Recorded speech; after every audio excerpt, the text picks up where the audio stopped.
ये what is this Joyram? What is this Joyram? Joyram क्या बोल रहे थे? जोयराम मंदा नहीं, कर्मचारी री फुंदा नहीं, ऐसा है। मकर झंडू हमको बोला गया था,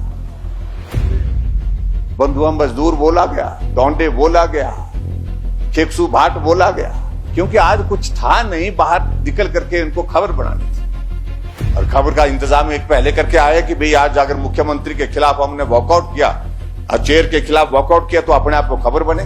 तो मेहरबानी करके हमको भी सब्र और संयम की जो है बातें कहने का या पाठ पढ़ाने का काम बंद करें। ठीक है, हम भी मनुष्य हैं, देवता तो हम भी नहीं है। महामहिम राज्यपाल के खिलाफ उनकी टिप्पणी, प्रधानमंत्री जी के खिलाफ उनकी टिप्पणी, और उसके बाद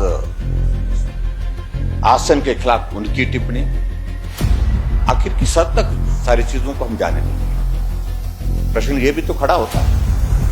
और लेकिन सबसे बड़ी बात है कि वो व्यक्ति जो सब सदन में सबसे ज्यादा हुड़दंग करता है। माननीय अध्यक्ष महोदय, वास्तव में इन सारी बातों का अधिकार उस व्यक्ति को है जो अपने आप अपने पर लागू करता हो। अगर नियम की बात हमको पढ़ा रहे हैं, समझा रहे हैं, अगर भाषा की बात और आचरण की बातें हमको सुना रहे हैं, तो उनको देखना चाहिए कि उनका आचरण इस माननीय सदन में होता किस प्रकार का है। महामहिम राज्यपाल के खिलाफ उनकी टिप्पणी, प्रधानमंत्री जी के खिलाफ उनकी टिप्पणी, और उसके बाद आसन के खिलाफ उनकी टिप्पणी, आखिर किस हद तक सारी चीजों को हम जाने देंगे? प्रश्न ये भी तो खड़ा होता है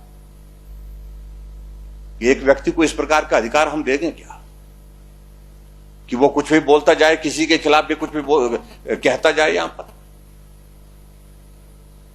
ये व्यवस्था, मुझे लगता है कि इस व्यवस्था को रोकने के लिए जो हमारे नियम बने हैं, नियम के अनुसार आपने उचित व्यवस्था दी है। और लेकिन सबसे बड़ी बात है कि वो व्यक्ति जो सब सदन में सबसे ज्यादा हुड़दंग करता है, सबसे ज्यादा समय बर्बाद करने का, तो मैं ये नहीं कहूंगा चलो चर्चा में भाग ले रहे हैं, शब्दावली के माध्यम से जो सबसे ज्यादा माहौल को खराब करते हैं, वो हम सबका मार्गदर्शन कर रहे हैं आज कि नहीं, ऐसा नहीं बोलना चाहिए। और ऊपर से जब आपने इस सारी चीज के लिए एक व्यवस्था दी, आपने कहा मैं देखूंगा, रिकॉर्ड को पहले जांचूंगा, उसमें से अगर ऐसा कोई गलत पाया जाएगा शब्द, कोई असंसदीय शब्द पाया जाएगा तो उसको हटाऊंगा। मुझे भी कोई आपत्ति नहीं है, क्योंकि स्वाभाविक रूप से कई बार जोश में, गुस्से में जब इस प्रकार का माहौल होता है, कुछ शब्दों का चयन ऐसा हो जाता है गर्मा गर्मी में। और हमने कहा कि अगर ऐसा शब्द कोई इस्तेमाल हुआ जिसके कारण यहां पर इस माननीय सदन की मर्यादा को ठेस पहुंची है, तो उस पर आप विचार करें, आप निर्णय दें। लेकिन व्यवस्था देने के बावजूद वो तो शांत हो गए, लेकिन फिर ऑपोजिशन के लीडर को ये याद आएगा जिनके बारे में सारा प्रदेश जानता कि उनका व्यवहार किस प्रकार से है, उनकी भाषा किस प्रकार की होती है, वो अपनी भाषा के बारे में जाने जाते हैं, पहचाने जाते हैं, किस प्रकार की टिप्पणियां वो करते हैं। वो फिर से जाकर के माहौल को एक करने की कोशिश कर रहे हैं। इस चर्चा में, बजट की चर्चा में किस प्रकार से वो टिप्पणियां कर रहे थे यहां पर। तो ऐसे में ये मार्गदर्शन करना मेहरबानी करके उनको मैं कहता हूं कि छोड़ दें। ठीक है, अच्छा सुझाव, आप लोगों ने अपनी बात कहनी, आप तक कह दी, उसके बाद निर्णय आपने देना, और आपने निर्णय के लिए कहा मैं व्यवस्था दूंगा। और उसके बावजूद भी इनको, क्योंकि आज कुछ था नहीं बाहर निकल करके इनको खबर बनानी थी, और खबर का इंतजाम एक पहले करके आया कि भाई आज अगर मुख्यमंत्री के खिलाफ हमने वॉकआउट किया, चेयर के खिलाफ वॉकआउट किया, तो अपने आप को खबर बनेगी। इस तरह से इस माननीय सदन की मर्यादा को ठेस पहुंचाने के सिवाय और कुछ नहीं हुआ।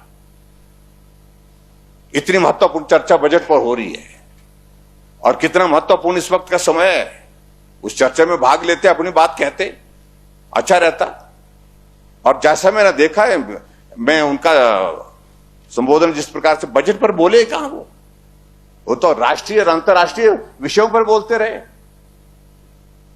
तो ऐसे में अध्यक्ष महोदय, मुझे सिर्फ इतना कहना है, उनको सब्र रखनी चाहिए, संयम रखना चाहिए, और जब सारी सीमाएं वो पार करते हैं तो मेहरबानी करके हमको भी सब्र और संयम की जो है बातें कहने का या पाठ पढ़ाने का काम बंद करें।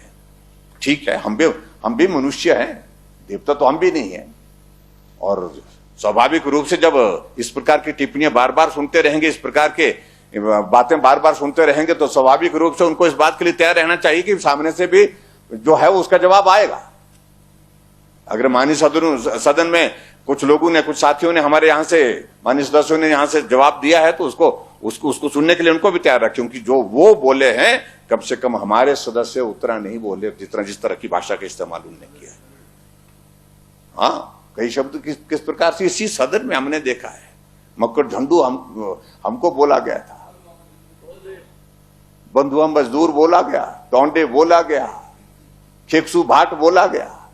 ये बोलते रहेंगे तो स्वाभाविक रूप से फिर हमको भी गुस्सा आएगा, और गुस्सा आएगा तो इसलिए आएगा कि हम एक बात को सब मान करके चले, जो आदमी सम्मानीय सदन में अपने आप को डिफेंड नहीं कर सकता उसके बारे में हमको नहीं बोलना चाहिए।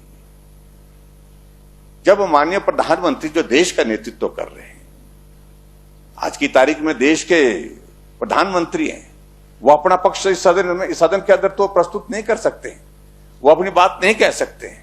आप बोलिए, उनकी नीतियों के खिलाफ बोलिए, उनकी आप योजनाओं के खिलाफ बोलना है, आपको अच्छा नहीं लग रहा है, लेकिन आप टिप्पणी करते करते मिमिक्री करने लग जाएंगे उनके बारे में, तो वो मुझे लगता है कि वो बहुत दुखद परिस्थिति है, वो नहीं करनी चाहिए। इसलिए आप भी सब्र रखेंगे, आप सब्र रखेंगे, हमको तो पहले ही सब्र होगा। फिलहाल बात का पतंगड़ नहीं बनाना चाहिए। ये शब्द जो बोले हैं आपने, ये किसी भी प्रकार से असंस्कृति, ठीक है, गुस्से में जब बात होती है तो इन शब्दों का उच्चारण होता है। और सुन लीजिए मेरी बात, आप जो है, आप सिरमौर की भाषा में यहां पर मुख्यमंत्री का नारा लगा रहे थे, जोइया राम, क्या बोल रहे थे?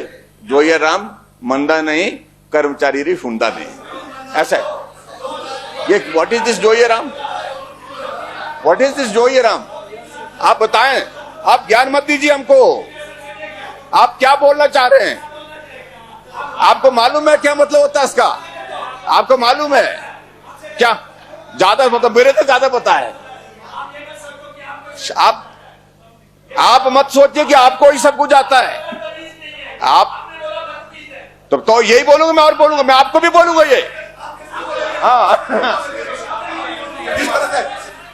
जो इस प्रकार की भाषा का इस्तेमाल करता है, माननीय सदस्य क्या बोलूंगा मैं?